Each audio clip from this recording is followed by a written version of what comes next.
Hello, everyone. Welcome to this next episode of Breath of Life Conversations.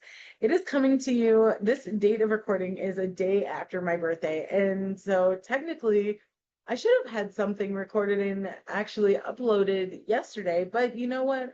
I said it's my birthday. And so I wasn't going to race to get something out that didn't feel like I wanted to put it out anyway. So, here we are the day after my birthday and we're recording and we're getting this out to you now. And I have to say that this start of this new circle around the sun, has started off quite interestingly. And I feel like so many times these last couple of months this year, I've said that things are very interesting.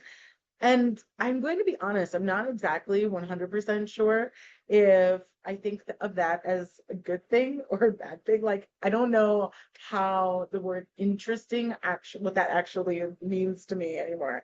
I feel like it's a interesting, it's an interesting, there we go. There's that word again. It's a crazy amalgamation of both positive and negative things that are happening right now in the world. Things are weird. Things are weird. They're violent. They're weird. They're heavy. But at the same time, I look around my life and I see so much growth and so much expansion. And the people who I know as very dear to my heart and very important to me are all excelling. They're they're traveling the world right now with 6, 7, 8-figure businesses. Um, they are mothers who are happy and not feeling afraid of what they're putting out in the world. They're creating impact. They are speaking at events and they are building empires. And these individuals are people who have not always had everything that they now currently possess. They grew up hard. They had hard lives. They had challenges, and they didn't allow for those challenges to make them into somebody who was bitter or petty or self-righteous. And I'm just so proud. I'm so proud to be surrounded by people who can have conversations about philosophy and physics and astronomy and astrology and spirituality and about politics and faith and religion and movies and TV and books, and not feel like they're hindered. I love the fact that the people in my life are unafraid to be who they are, whether who they are is somebody who wants to be a homebody or somebody who wants to travel the world and fly on private jets and stay on private islands and deep sea dive with great white sharks or whatever it might be. They're not afraid to follow their dreams and they're not afraid of who they are. And I really wish, if I had any sort of a birthday wish for everyone on the planet, it's that you also would surround yourself with people who know who they are and who are unafraid to be expanded and pushed and loved and are truly unafraid of creating impact in the world. And I wanted to just also say in this very short shits and giggles episode that you're not crazy. The world is going nuts out there right now. But a couple of the lessons that I've been teaching my students and my clients is that you're not at the mercy of reality. Reality is at the mercy of you. You are the creator, so therefore you can create what is in your environment and in your reality.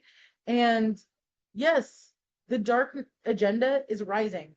The dark agenda is rising, but it's because the light agenda is rising too. We don't get on planet Earth to just have one side rise without the other side rising. We're all about divine embodiment, divine balance, and harmony. And harmony doesn't come when you only have the light, when you only have life and there's no death. And that's not to say that I want people to die. I want to make that very clear. I'm not sitting here condoning violence. I'm not sitting here condoning people hurting other people with their words or with their actions. I'm not doing that at all. What I am saying is that we live in a world, we live in a galaxy that needs to have a balance. And that when we come to understand that, we come to see the purpose of that balance. And it's a hard one to fully understand, and it's another to believe in. It's a hard one to have to get over. Many of us will end this incarnation, this lifetime, still firmly believing that the world can, that there should be a version of the world that exists where only good happens. What I will tell you is that if you want that, there are other planets out there that have that. There are other planets that only have a light agenda. There are planets out there that only have a dark agenda. There's every possibility in the known and unknown universe for different playgrounds to exist so that spirits can learn, souls can learn what it is to be in oneness with source, be in oneness with creator. Sometimes this concept is hard for human brains to acknowledge. If you're one of those that just looks around the world and you say, this is too much, this needs to be better, I encourage you to start with yourself. The one person that you actually have any level of control over. I want you to take a look at yourself, and I want you to think about the things that have been really hurting your heart. And I want you to try to find places inside of yourself where what you're seeing out there can be reflected from inside of you.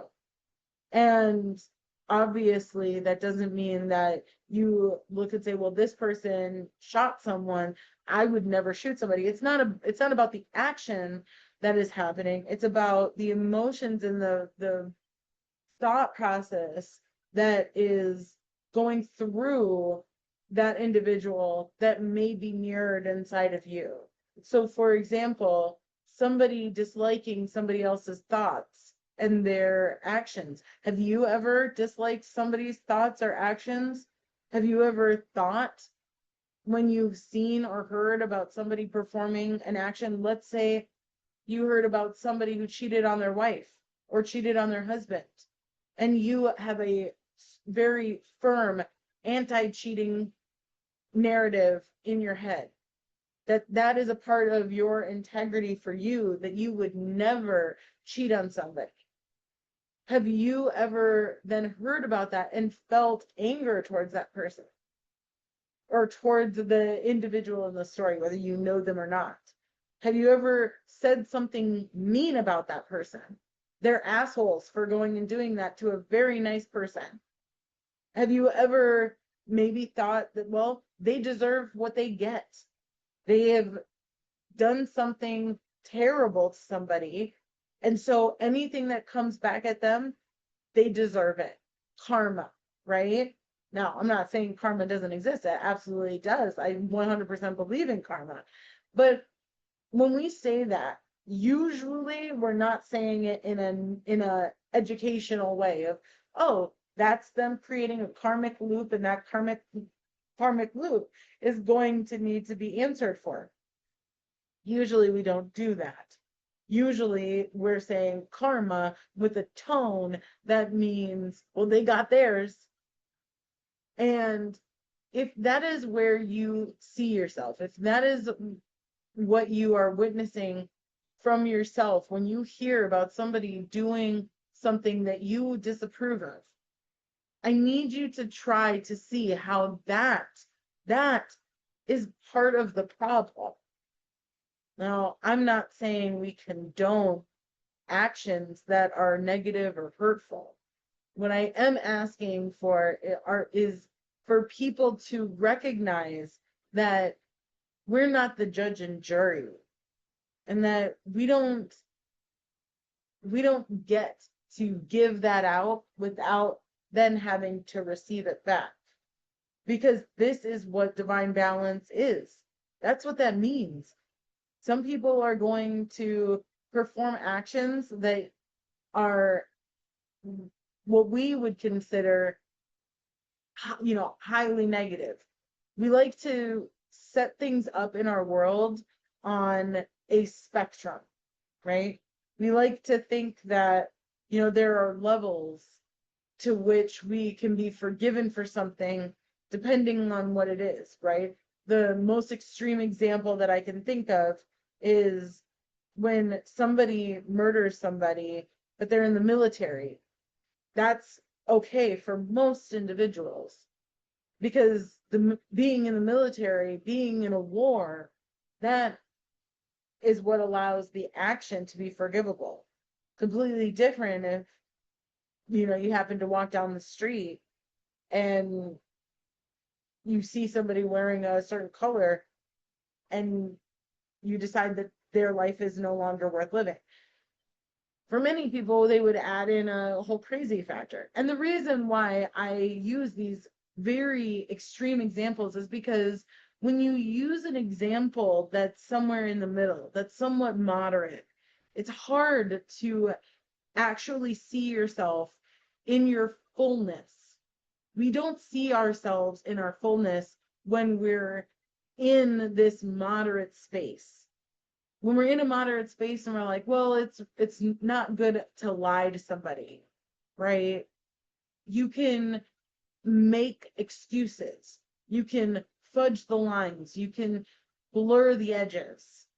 And you can look at yourself and you can still feel comfortable with what you're seeing.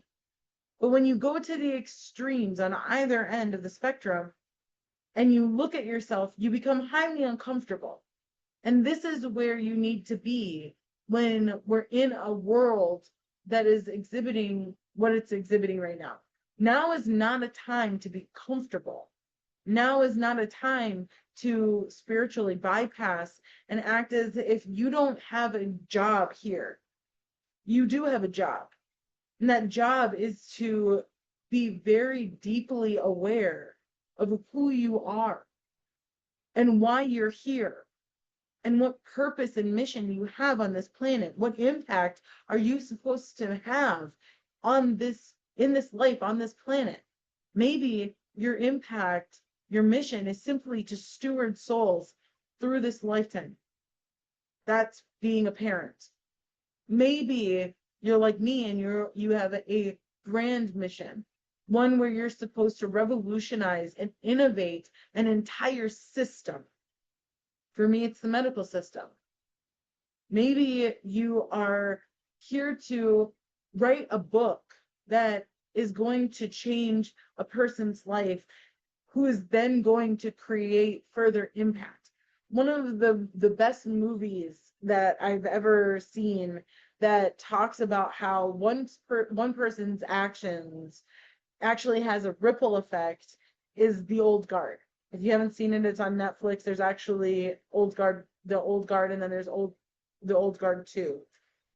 Watching the first one is good enough if you're interested in this and you're wanting to see this. There's this whole concept of how the actions of one have far-reaching effects that change the world one person at a time. So sometimes it's not about, building an empire or building a Fortune 500 company.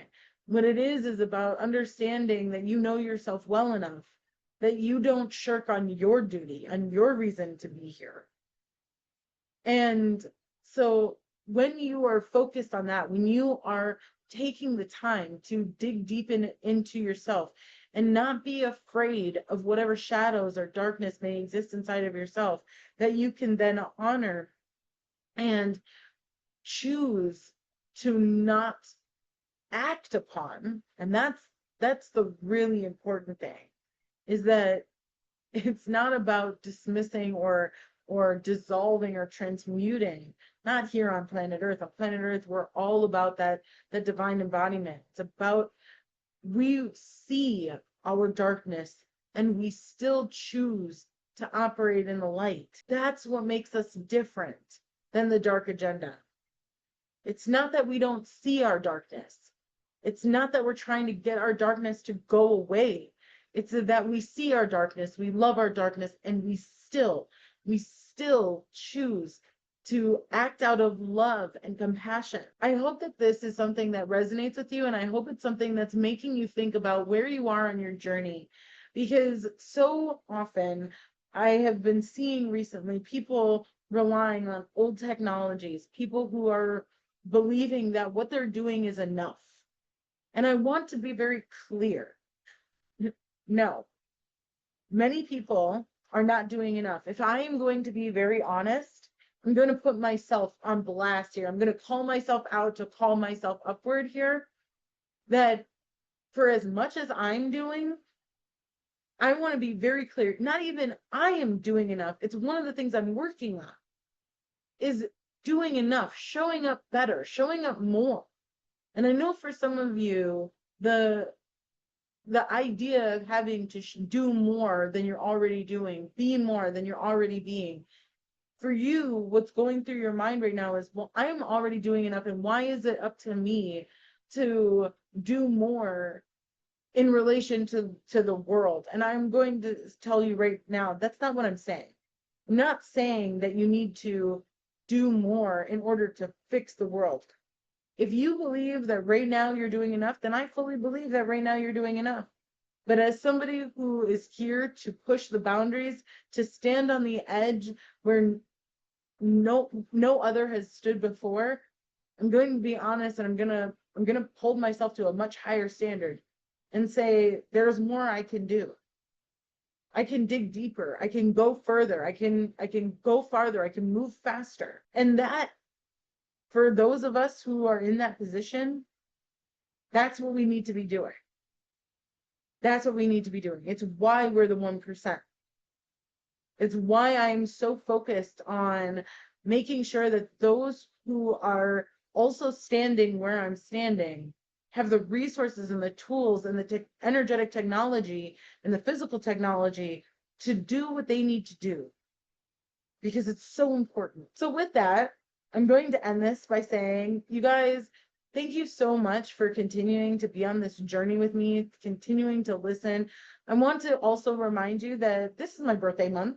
And even though my birthday was yesterday, I still have so many different free opportunities to jump inside of my world, to be able to work with me, to feel what it's like to be inside of my energy, my frequency, because it is next level. It is something different. It is truly, truly an epic experience.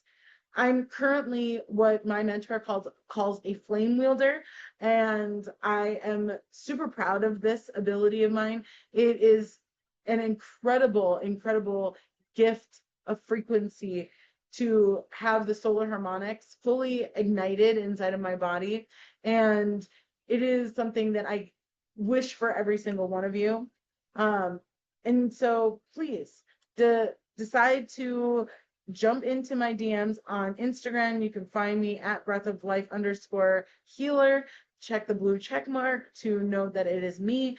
And let's get to work. Let us figure out how we can increase and stabilize your energy to its most optimal functionality, to get your body to its most highest functionality. I'm so proud to be here with you and to be living this life now. What a time to be alive, truly. What a time to be alive. What a time to create such amazing impact and to change the world if we want to, and to change our own little lives if that is what we're called to do. It's such a brilliant and beautiful time, and I'm